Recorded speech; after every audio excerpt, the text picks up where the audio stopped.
Thank you. I'm sorry I'm not with you guys in person. I love listening to Hans there, and I resonate with a lot he says. So let's take that on to another level.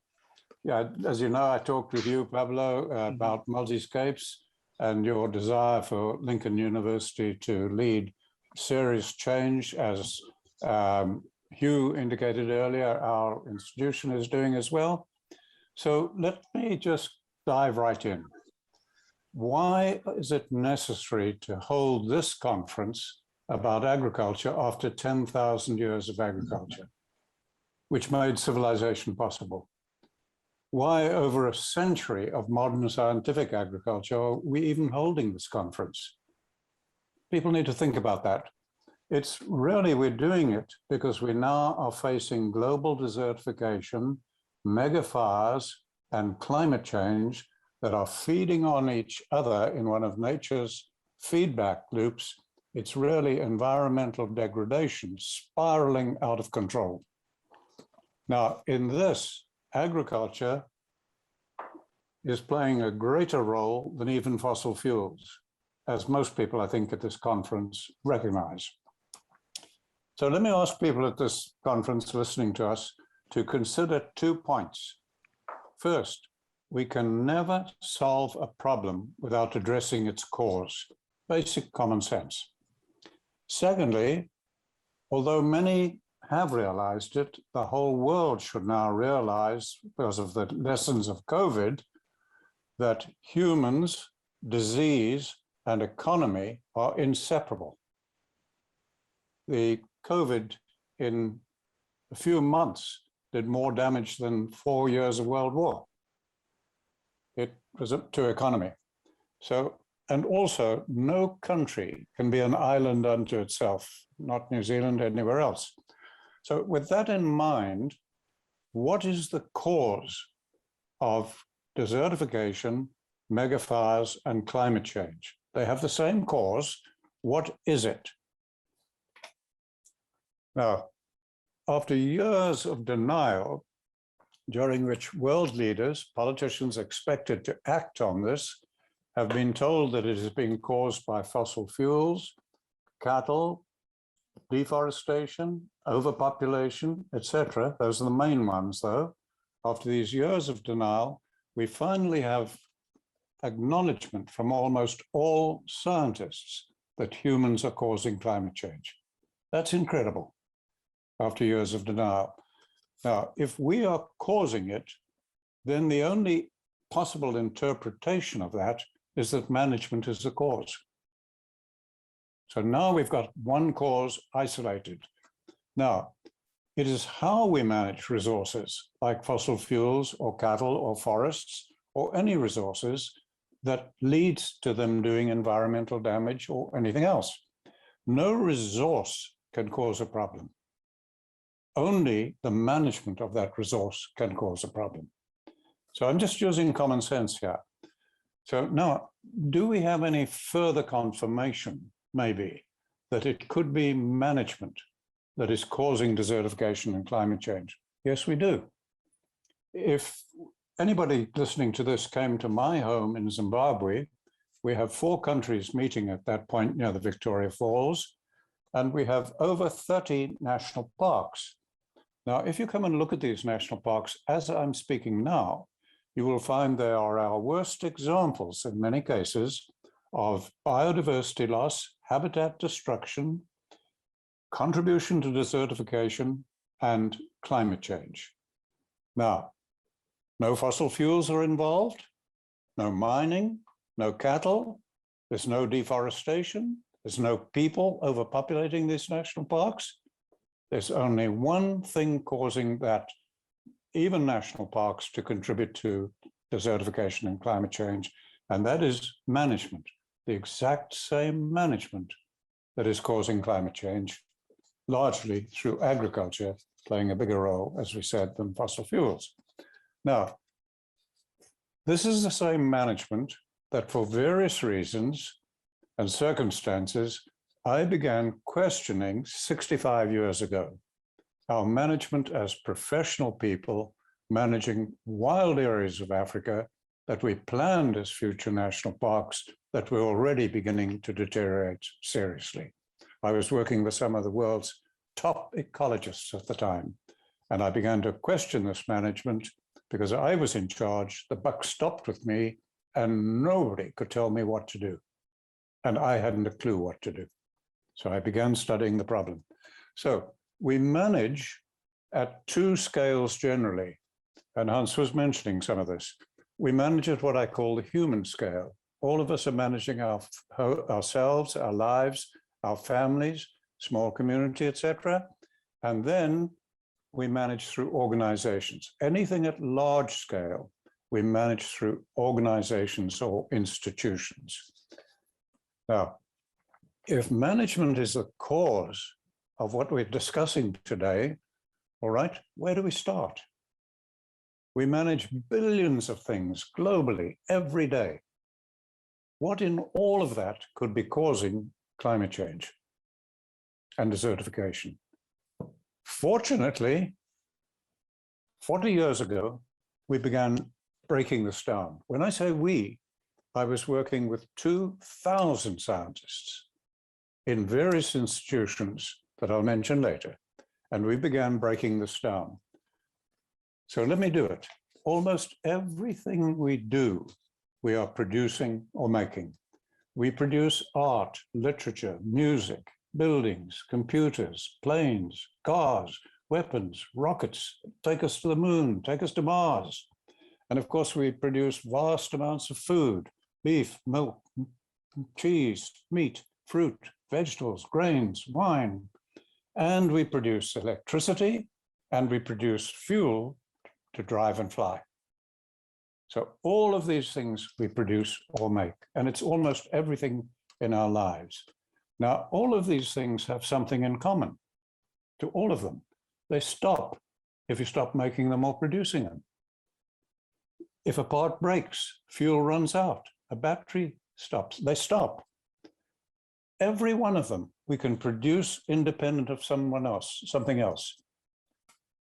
They're not interdependent, have to be produced together. Every one of them does what we intend to do. Food feeds us, fires heat us, fuel drives our cars, cell phones communicate. They do what they're intended to do.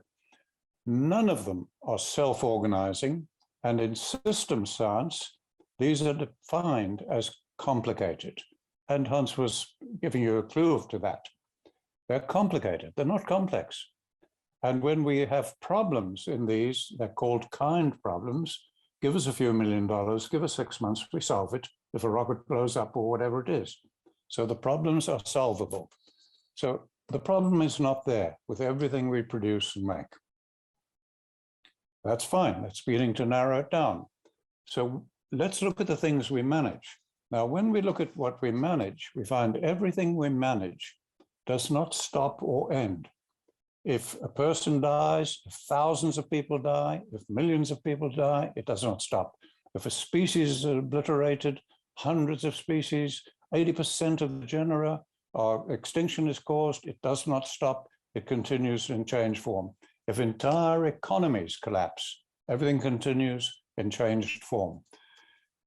Everything we manage cannot be managed separate from everything else. They have to be managed inseparably, absolutely together. If you manage one but not the other two, all will go wrong. With some of the things we manage, they do what we intend them to do, but they all have unintended consequences. They do unpredictable things. They are self-organizing. Everything we manage is self-organizing. They're defined in system science as complex. And when problems occur, they can be what are called extremely wicked, not amoral, being almost impossible to solve. To solve the problem of desertification took us 10,000 years. That's what I'm talking about. It can take an awful long time. Now, so they have wicked problems, they're complex, etc. Now, none of these things that we manage do we make or produce. We manage them, And these are where our problems lie, particularly at scale, where we manage through policies.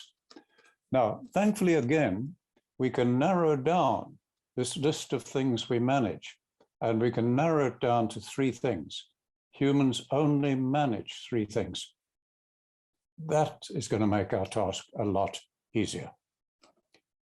We manage humans and our institutions, our lives, etc. And then at scale, we manage organizations and institutions. And through those, we manage economies. And through organizations and economies, we manage nature. Those are the only three things humans manage. So we manage our lives, and particularly at scale, our institutions. Through them, we manage our economies and environment. None of them can be managed separately, any more than we can divorce COVID from economy or environment, or any more than you can manage the hydrogen in water. You cannot, because it ceased to be hydrogen the moment you had water out of hydrogen and oxygen. So all three have to be managed successfully, or none are. All right, so that, to everybody listening, is how we've arrived at where we are now. We're through, which is really through our inability to manage complexity. And so here we are discussing agriculture, the most destructive industry ever in the history of mankind, more so than mining, fossil fuels. Nothing in the world has ever done as much damage as agriculture is doing today. So we're discussing that at this conference. However, I doubt many people, and I haven't been able to listen to the whole conference, obviously, but I doubt many people are discussing management of institutions, and I doubt many people are discussing global finance driving environmental destruction. But unless we're discussing all of these, we have little hope of solving the problem. So in summary, in this conference, all of us, with the best of intentions, all right, are discussing one leg of a three-legged pot. And it doesn't matter whether we shorten or lengthen that leg, the pot will not hold as much water or sustain as many humans or biodiversity or anything else. So I'm pleased we're having this discussion at this policy level, particularly with you, Pablo, and Lincoln University, having convinced me, and I believed you, that we're trying our best to produce real change from this conference. So where do we go from here? I don't give doomsday talks, as you know. Do we know what might be faulty in management of our institutions, economy, and nature?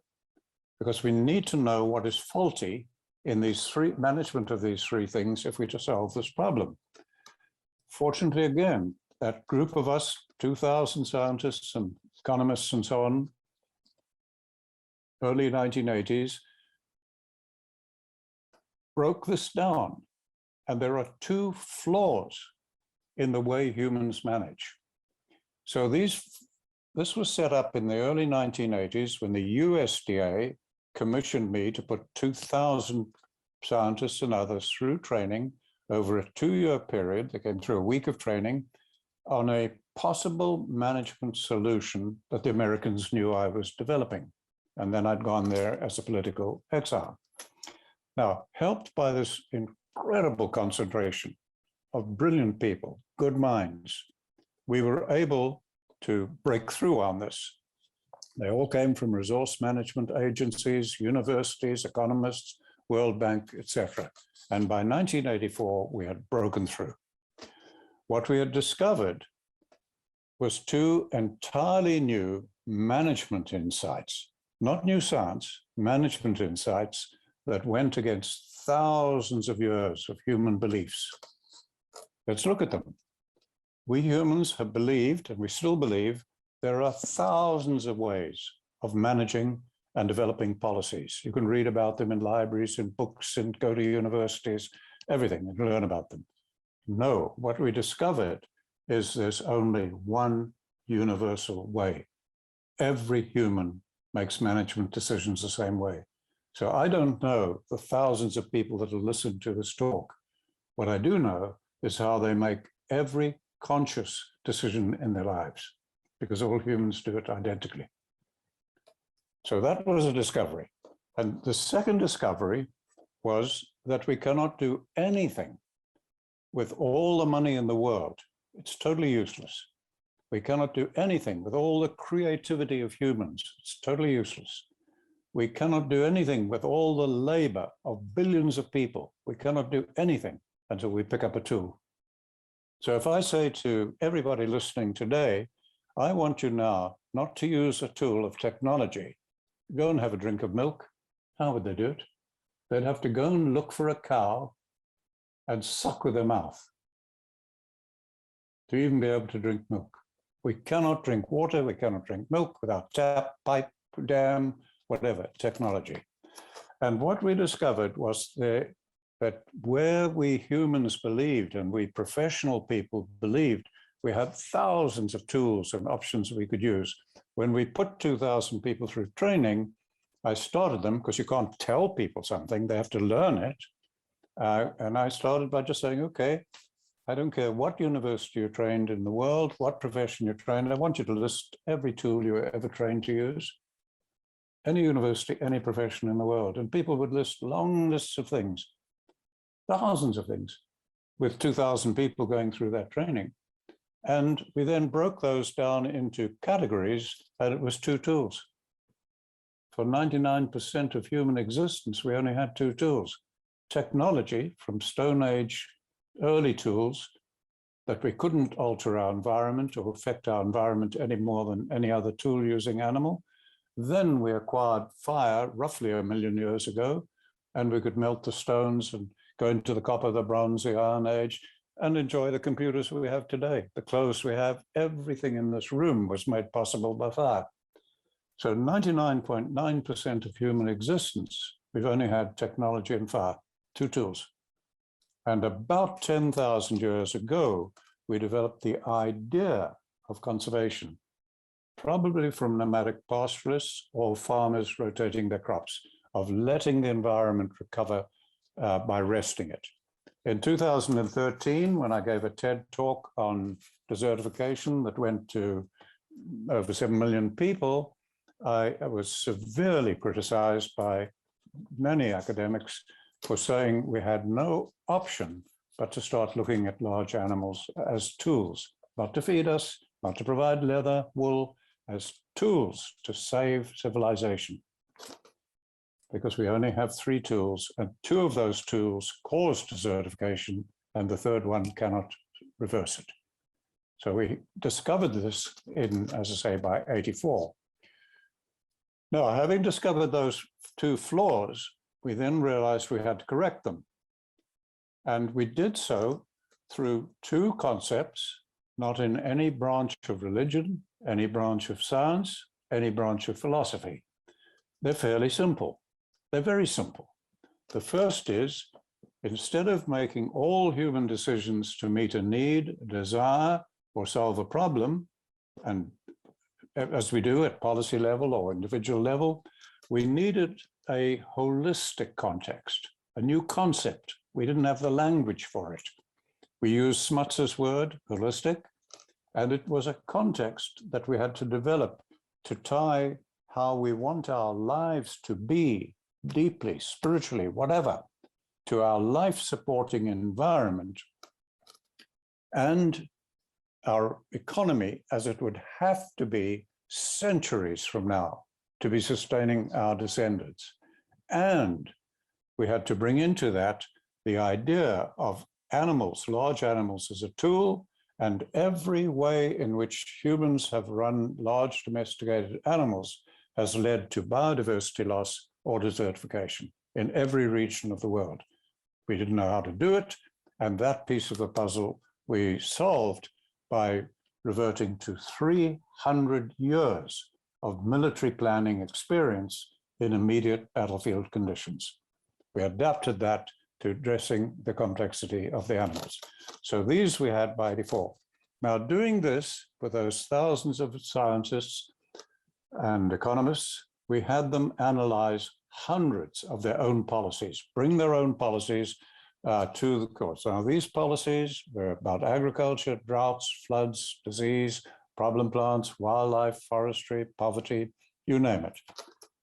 They found, on analyzing them, that every single policy, without exception, would fail and would lead to unintended consequences.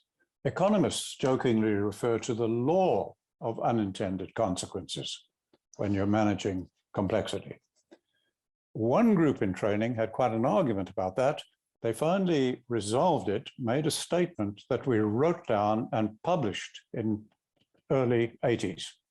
And that was, they said, we now recognize that unsound resource management is universal in the United States. Later, we repeated that with lower samples of people, not as large as 2000, in India, Lesotho, Zimbabwe, etc. Same results. Now, the USDA officials who did that, the far-sighted people who did that, myself, the others, we were so excited. We were planning the training of 18,000 Forest Service people. We were planning the development of a US government training center on holistic management. And then suddenly we were hit with a bolt of lightning. We didn't know what it hit us. What none of us had understood at the time was what we were doing was we were doing this through institutions, the USDA, the World Bank, etc., the Forest Service, the Soil Conservation Service, etc. And those are organizations with wicked problems. So we, in fact, had the fox in charge of the chicken coop, and we didn't know that. Institutions are essential to efficient management at any large scale. We cannot manage at large scale without our institutions. However, when institutions are formed, organizations are formed, they take on a life of their own the moment they're formed. And from then on, institutions do not behave like a human being. They behave completely differently, no matter who is in them. All right, institutions have three wicked problems. I'll have to skip them then, but they are threatening all of humanity now, those wicked problems, and we're not discussing about them. So in '83, we had discovered how to address complexity, but we had to do it through institutions with wicked problems. Now, in the years since then, we've had many conferences, 25 conferences on climate change. We've had thousands of conferences, 1992 Earth Summit Conference. We've had endless Millennium Development Goals, Sustainable Development Goals, always in a worsening situation about every 10 years. Daily, we learn of records falling, heat, drought, floods, environmental refugees, flooding Europe, and more.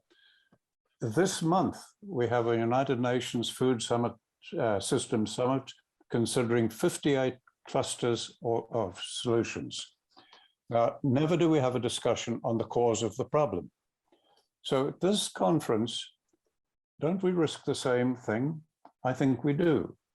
And because of the profound danger to humanity, not just New Zealand, because we're talking internationally here, I would like to break with tradition, if you'll pardon me, and I'd like to make a proposal that at this conference, if you're agreed, you put forward a formal resolution or a proposal to Jacinda Ardern, your Prime Minister of New Zealand, as a member of the Commonwealth, a proposal that should just continue governing as normal, developing agricultural policy on, as advised by agricultural experts, special interest groups, the normal way. To start there again, I'm proposing that you consider a resolution that your Prime Minister governs as normal, doesn't take any political risk, but simultaneously, concurrently, convenes a 1 to 2 day policy retreat with no commitment to anything further that we will facilitate. And at a retreat like this, she should invite people like the leaders of the opposition, top agricultural policy advisors, economists from New Zealand or any nation, being vital to the whole world, and because Prince William, Sir David Attenborough and others are deeply concerned about biodiversity loss, environment degradation, invite them, members from the Royal Society, if need be, any of New Zealand and the world's top climatologists or experts on managing complexity. There's no greater threat to your nation than agriculture, and you can afford to do this, you can't afford not to do it. Now, at such a retreat, we would briefly go through how all governments, dictatorship or democracy, develop policy, because it's identical. We'd go through that so that everybody understands it. And then we would look at how policy could be developed in a national, holistic context, uniting all citizens of New Zealand and how they want their lives to be, to their life-supporting environment and economy, and show how relatively easy it is to use all the available science and expertise you have and to come up with totally different policies in that context.